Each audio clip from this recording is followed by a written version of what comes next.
Friends, இன்றைக்கி நம்ம என்ன பார்க்க போகிறோம்னா ரவா கேசரி. கல்யாண வீட்டில் கொடுக்குற டேஸ்ட்லேயே நம்ம வீட்டில் பண்ண போகிறோங்க. அவ்வளோ சாஃப்டாக அவ்வளோ சூப்பராக வருங்க. அதுக்கு தேவையானது இந்த டம்ளரால் 1 டம்ளர் ரவை எடுத்துருக்கேன். நம்ம டம்ளர் கிண்ணம் கப்பு எதுலையாவது எடுத்துக்கலாங்க. நான் இந்த டம்ளரால் 1 டம்ளர் ரவை. இது சர்க்கரை எடுத்துருக்கீங்க, அது ஜீனி சர்க்கரை எடுத்துருக்கேன். அதே நம்ம ரவால் அந்த டம்ளராகவே 1 டம்ளர் அளவு. சுகர் கம்மியாக வேணும்னா ஒரு 3/4 டம்ளர் எடுத்துக்கலாம். இது அதே 1 டம்ளர் அளவு சர்க்கரை எடுத்துக்கலாம். 2 ஸ்பூன் முந்திரி பருப்பு எடுத்து வச்சுருக்கோங்க. 2 ஸ்பூன் அளவு உலர் திராட்சை எடுத்து வச்சுருக்கோம். பாதாம் வேணும்னா சேர்த்திக்கலாம். நான் பாதாம் சேர்த்திக்கிறேன். முந்திரியும் உலர் திராட்சையும் மட்டும்தாங்க சேர்த்துக்கிறேன். பாதாம் இருந்தால் அதுவும் சேர்த்துக்கலாம். நட்ஸ் நம்ம எவ்வளவு தேவையோ அந்தளவு நம்ம எக்ஸ்ட்ரா சேர்த்துக்கலாம். நான் 2 ஸ்பூன் எடுத்துருக்கேன். கம்மியாக வேணுனாலும் சேர்த்துக்கலாம், எச்சா வேணுனாலும் சேர்த்துக்கலாம். எச்சா போட்டால் நல்லா டேஸ்ட் இருக்குங்க. நம்ம சாப்பிட்றப்ப மென்று சாப்பிட்றப்ப நல்லா இருக்கும். நம்ம ஒரு 4 ஏலக்காய் எடுத்துருக்கீங்க. நெய் ஒரு 4 ஸ்பூன் எடுத்துக்கலாங்க. இப்போ வீடியோக்குள்ளே போகலாம். வீடியோக்குள்ளே போகிறதுக்கு முன்னாடி நம்ம சேனலை லைக் பண்ணுங்கள், சப்ஸ்கிரைப் பண்ணாதவங்க சப்ஸ்கிரைப் பண்ணுங்கள், பக்கத்தில் இருக்கிற பெல் பட்டனை கிளிக் பண்ணுங்கள். நாங்கள் போடுற ஒவ்வொரு வீடியோவும் உங்களுக்கு நோட்டிஃபிகேஷனில் வரும். வீடியோவை ஸ்கிப் பண்ணாமல் பாருங்கள். அப்போ தான் நான் எப்படி பண்ணுறேன்றது புரியும். ஷேர் பண்ணுங்கள், கமெண்ட் பண்ணுங்கள். இப்போ வாங்க நம்ம வீடியோக்குள்ளே போகலாம்.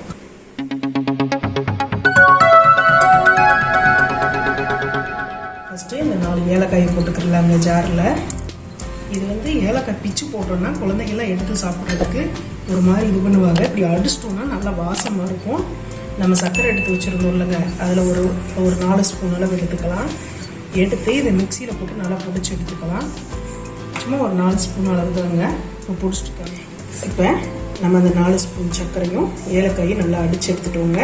இந்த மாதிரி அடிச்சிட்டோம்னா அந்த ஏலக்காய் இதாக இருக்குது, முழுசு இல்லாமல் நல்லா பவுட்ரு மாதிரி ஆகிறப்ப நல்லா வாசமாக இருக்குங்க. அதுக்காக தான் அப்படி பண்ணுறது. இப்போ வாங்க கேசரி எப்படி பண்ணுறதுன்னு பார்க்கலாம். இப்போ ஸ்டவ் ஆன் பண்ணி கடாயை ஸ்டவ்வில் வச்சுட்டோங்க.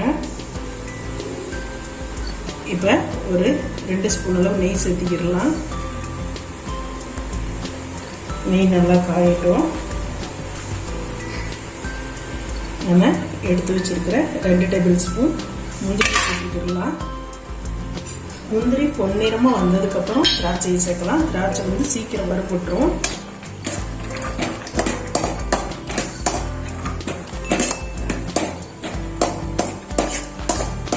நல்லா செவந்தரிச்சு பாருங்க. இந்த டைமில் திராட்சை 2 ஸ்பூன் வச்சுருந்தோம், அதை சேர்த்திக்கிடலாம்.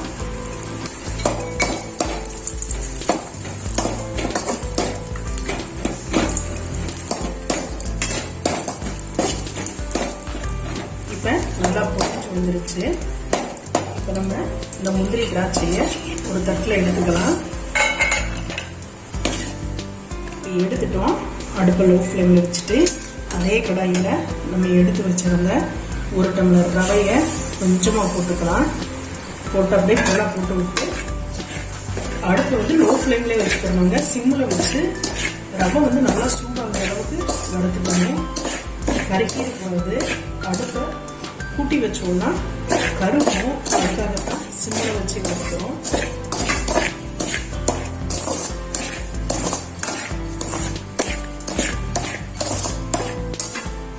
கலர் மாறக்கூடாதுங்க.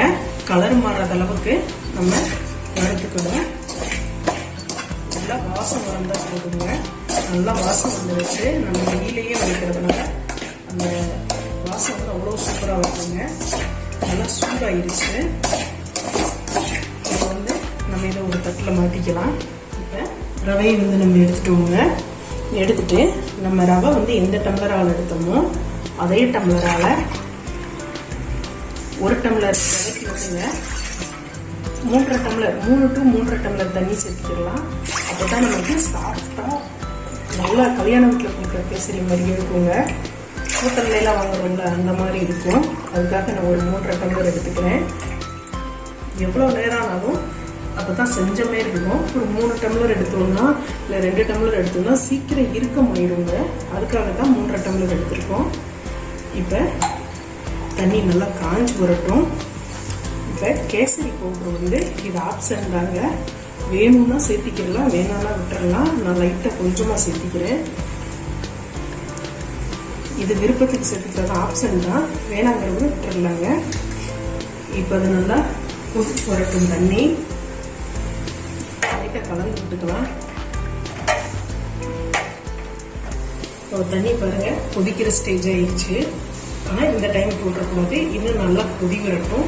அப்போ போட்டால் வந்து நல்லா இருக்கும். நல்லா கொதிக்கட்டும். இப்போ நம்ம பண்ணுற முறையில் பண்ணுறது கடையில் ஹோட்டலில் வாங்கினோம்னா இப்படி இருக்கும்போது அந்த டேஸ்ட்டே இருக்கும். நம்ம கல்யாண வீட்டிலாம் கொடுப்பாங்க பாருங்கள், இவ்வளோ ஒரு டேஸ்ட் இருக்குங்க. நீங்கள் செஞ்சு பார்த்தீங்கன்னா திரும்ப மறுபடியும் செஞ்சு சாப்பிடணும், அந்த அளவுக்கு இந்த டேஸ்ட் இருக்குங்க. இப்போ வாங்க தண்ணி நல்லா குடிச்சு வந்துட்டுருக்கு. இந்த டைமில் வந்து நம்ம எடுத்து வச்ச ரவையை அடுப்பு சிம்மில் வச்சுக்கிறலாங்க. கொஞ்சம் சிம்மில் வச்சுட்டே கிண்டணும், இல்லாட்டி கட்டி விழுந்துடும். சிம்மில் வச்சுட்டு இப்போ கொஞ்சம் கொஞ்சமாக போட்டு கிண்டி விட்டுக்கிடலாங்க. மொத்தமாக போடக்கூடாது, கொஞ்சம் கொஞ்சமாக போட்டுக்கலாம். அப்போ தான் கட்டி விழுக்காது. கிண்டி விடலாங்க. மொத்தமாக போட்டோம்னா கட்டி விழுந்துடும்.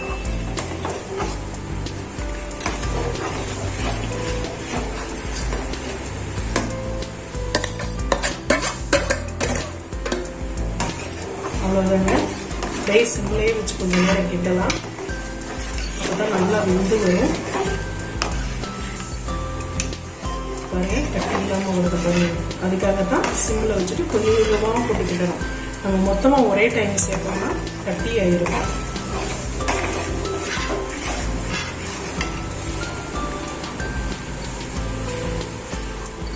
இப்போ பாருங்க நல்லா கெட்டி சேர்ந்து வந்துட்டு இருக்கு. ஆனால் இன்னும் வேகலைங்க.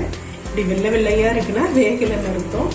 இது அந்த கலர் வெள்ளை கலர் மாதிரி அப்படியே இந்த ஆரஞ்சு கலரில் வந்துடுவோங்க. வெந்துட்டா நமக்கு இந்த வெள்ளையாக தெரியாது. இப்போ பாருங்க வெள்ளை வெள்ளையாக இருக்க ரவை இப்போ வந்து வேகலை.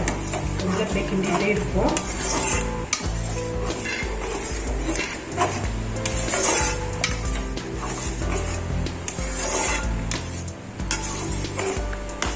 கலர் வந்து ஆப்ஷன் தாங்க, கலர் வேண்டாம்னா விட்டுறலாம், விருப்பப்பட்டா மட்டும் சேர்த்துக்கீங்க.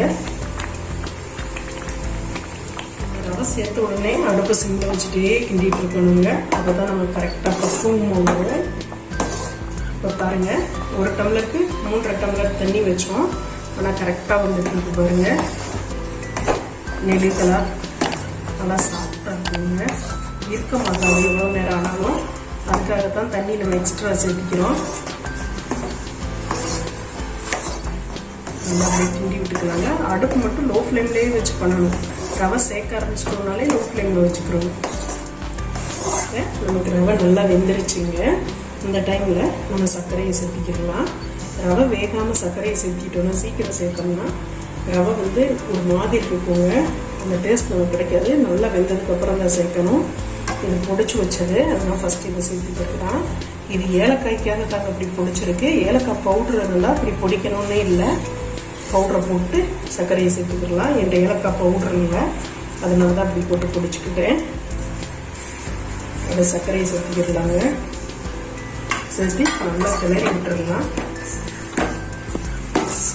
சேர்த்துக்கிட்டோம். இப்போ பாருங்கள் தண்ணி பதமாக வந்துருச்சு.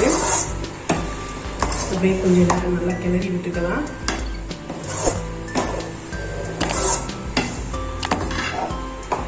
கிளறி விட்டு நம்ம ஒரு 1 டீஸ்பூன் அளவு ஆயில் சேர்த்துக்கிறலாங்க. அதாவது நம்ம கடலெண்ணெய் இது நல்லெண்ணெய் இதுக்கெல்லாம் சேர்த்திக்கிறக்கூடாது. வாசம் வர்ற எண்ணெயெல்லாம் தேங்காய் எண்ணெய்ங்க. சன்ஃப்ளவர் ஆயில் கோல்டு வின்னர் இருந்தால் ஒரு 1 ஸ்பூன் அளவு இதில் சேர்த்திக்கிறலாங்க. அப்படியே சேர்த்து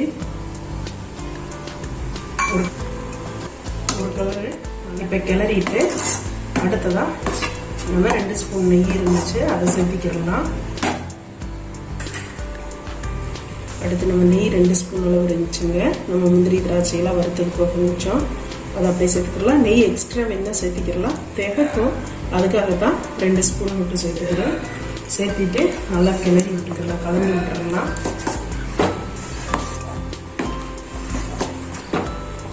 இப்போ நல்லா கலந்துட்டோம். இந்த டைமில் நம்ம பொரிச்சு வச்சிருந்த முந்திரி திராட்சையை சேர்த்துக்கலாம். சேர்த்து ஸ்டவ்வை ஆஃப் பண்ணிக்கலாம். ஆஃப் பண்ணிவிட்டு இதையும் நல்லா கலந்து விட்டுடலாம். அவ்வளோ சூப்பராக நம்ம கேசரி ரெடி ஆயிடுச்சுங்க.